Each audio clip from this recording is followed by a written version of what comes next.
So you've gone home from your first meeting with the client. You've assembled a team that could potentially work on the project. As a team, you will decide whether the project is feasible or not.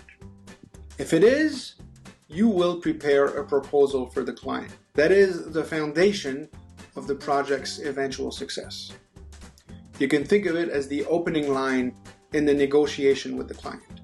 The goals of the proposals are for you to let the client know what you think the problem is about, what you will do to solve the problem, and what you expect them to do in return.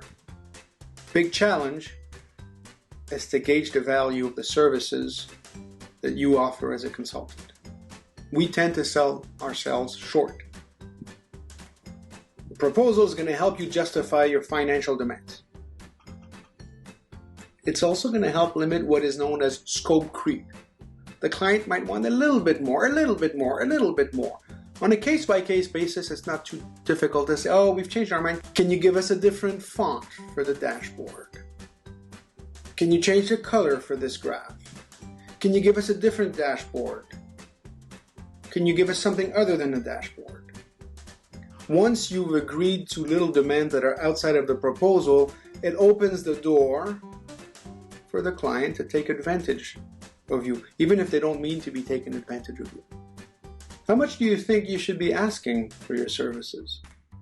Remember, as a consultant, you are not an employee. You do not have guaranteed income. At this point in my career, I typically ask between $150 an hour to $200 an hour. Sometimes I will go as low as $100. Sometimes I do it pro bono as well. I once charged $200 US an hour for my services. You can also decide whether you want to get paid by the hour or by the deliverable. But it's never a bad idea to do an internal time budget and associate a rate for the various people working on the different tasks. First-time consultants, probably I would pay them about $45 an hour. Get a sense of what they can do. If the first consulting projects they work on were successful, and I decide to take them back on, then I would presumably take them back on at $60 an hour. Proposals are basically letters that you write to the prospective client. Now, depending on the project and the clients, you might change what goes in there, but usually you should have these topics in the final document. Some background, basically, that explains what the project is about. Objective and scope. What is it that the client wants? What is it that you're agreeing to do for this project? And you want to delimit the scope pretty clearly to avoid scope creep. The methodology. What are the steps you're going to take to solve the problem? We'll look at an example of a proposal in a second. Milestones and deliverables. What are you going to deliver to the client? Usually these follow the steps of the methodology. The schedule and the assumptions. When are you going to hit the milestones in the calendar? When are you delivering each of the deliverables? You might also explicitly state who you expect the client point of contact to be, the project authority on the client side. You might also spell out explicitly that if they don't give approval in time for a deliverable, that might delay the process for the rest of the deliverables. Same thing if they don't approve the proposal by a specific deadline you have given. Resources and costs. Who do you expect to see working on this? What the costs will be. If you live in a different city, you might need to put in travel costs in here as well. Invoicing, whether you'll be invoicing on a regular schedule, whether you'll be sending invoices after each milestone has been met, whether you'll wait until the end. Again, this is typically explicitly spelled out. And then a series of appendices. The suggested work plan, which you might have actually included in the resources and costs, but in many instances here you would just say what the total amount would be, and here you would give a breakdown. You might also want to include a list of former projects and clients. You need to check with the former client so that they wouldn't be surprised if this potential client gets in touch with them. But here you would pick some of your successful projects. You will also be adding CVs and short bios. If you offer training or other things that might be of interest to them, then you might put it in the appendix as well. In the background of your proposals, an introduction, state what you understand of the client's organization, not just the problem as a whole, what it is that they do. And you need to spend some time researching this. Sometimes it's easy. You go to their website, you get a sense of what it is that they do. The objective and the scope, state what you understand of the problem. If you're not sure, pick up the phone, call the client, get some clarifications. Make sure your tasks are well delimited. We will not attempt to. Methodology suggests a series of steps. The methods that you will follow is a bunch of samples that would give you an idea as to what this looks like. There you're trying to show the client that you already started thinking about the problem. You are not wedded to the methodology. No battle plan survives contact with the enemy. No methodology survives contact with the data. It's important, I think, to explicitly state that your methodology is subject to change because the data will ultimately drive what methods are used. Milestones, deliverables.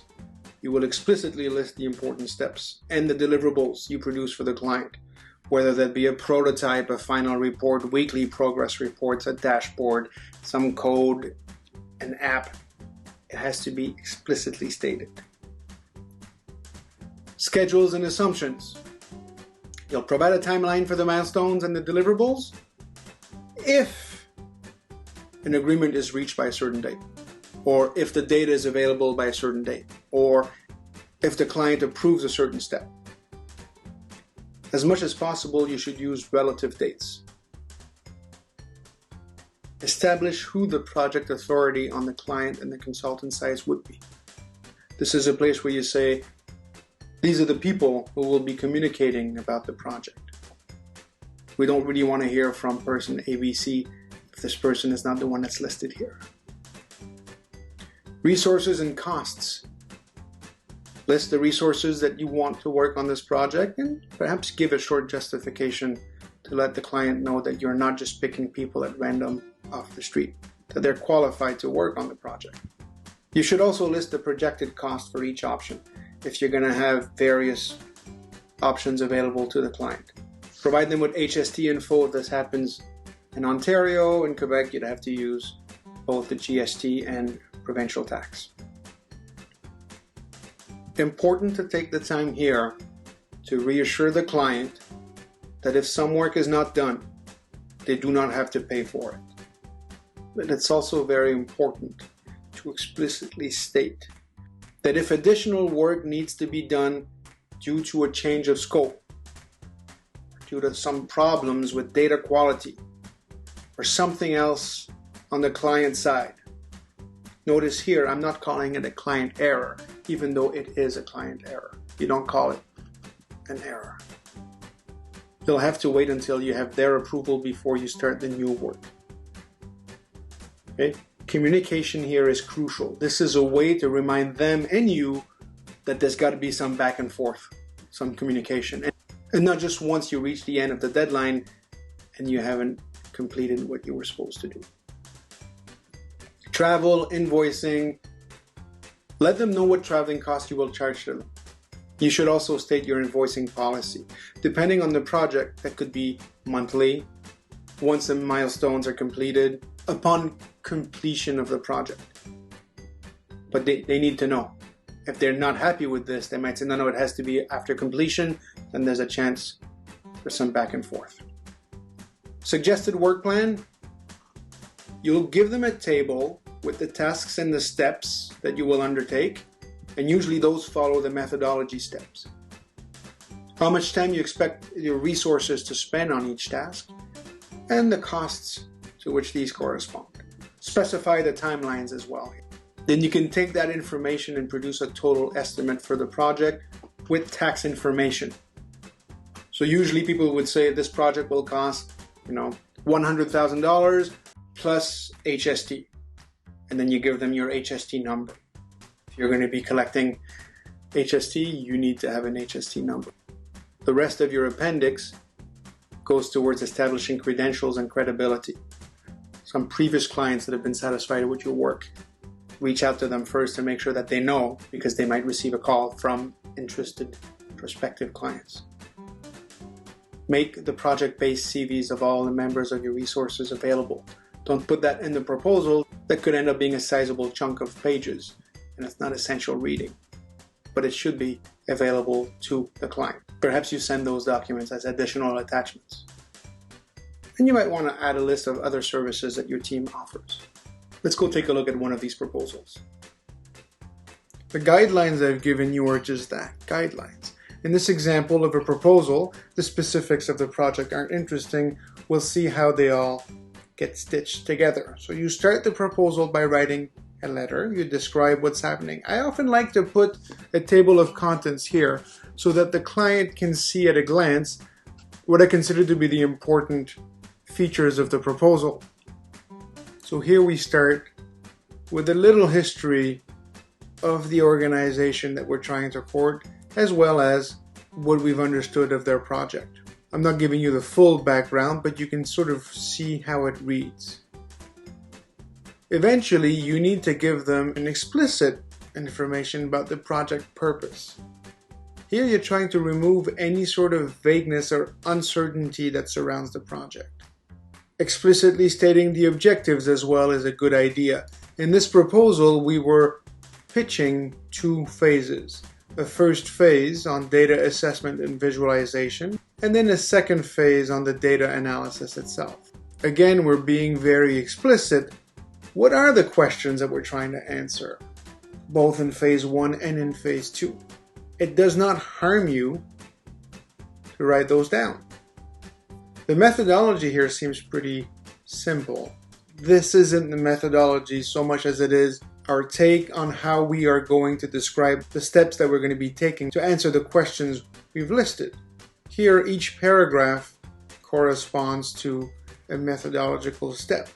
In this instance, we've opted for the work plans to carry the steps of the methodology. You'll take a quick look at this as well. You see we have an estimated time breakdown, we have an estimated cost breakdown. The second phase isn't as fully fleshed out as the first phase because we don't yet know how the first phase is going to go. Notice here as well the use of relative timelines. 5 months after its start.